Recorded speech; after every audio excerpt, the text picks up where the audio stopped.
అరగుండు వెధవా, ఏమిటి అహంకారం చేస్తా? నువ్వు తోక దాడిస్తున్నావా? పేక తెగ్బాస్తాను, జాగ్రత్త. నోరు ముయి సన్నాసి పీనుగా. చేతులకి చెప్పులు వేసుకుని కాలి వేళ కుంగరాలు పెట్టుకున్నాడు మొహం నువ్వును. గోవిందు, నోరు ముయ్యమన్నాను. ఎందుకు చెప్పానో అర్థం చేసుకో. ఓ సామాన్య కుటుంబీకుడు సుబ్బారావు తల తాకట్టు పెట్టి ₹1,00,000 తెచ్చి రైలు ఇంజన్లో బొగ్గేసే పారం లాంటి నీ చేతుల్లో పోస్తే ఆ డబ్బు శుభ్రంగా ఇంట్లో ఇనపెట్టెలో దాచుకుని ఇప్పుడు డబ్బు ఇవ్వలేదంటావా? ఏయ్, ప్రపంచంలో నీ అంత నికృష్టుడు కూడా ఉండడరా. శవం మీద మరమరాలు ఎలుగుతునేవాడు మొహలా మొహం చూడు.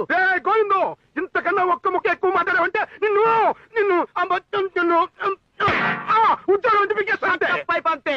ఎందుకు చెప్తున్నా అర్థం చేసుకో. నువ్వు పీకేదేంట్రా పిచ్చి కుంక? నేనే మానేస్తున్నాను ఉద్యోగం. మంచితనం మానవత్వం లేని నీ దగ్గర పనిచేయటం కంటే ఓ గోచి పెట్టుకున్న 4 పందులు పెంచుకున్నా గౌరవంగా మనశ్శాంతి బతకొచ్చు. వస్తాను.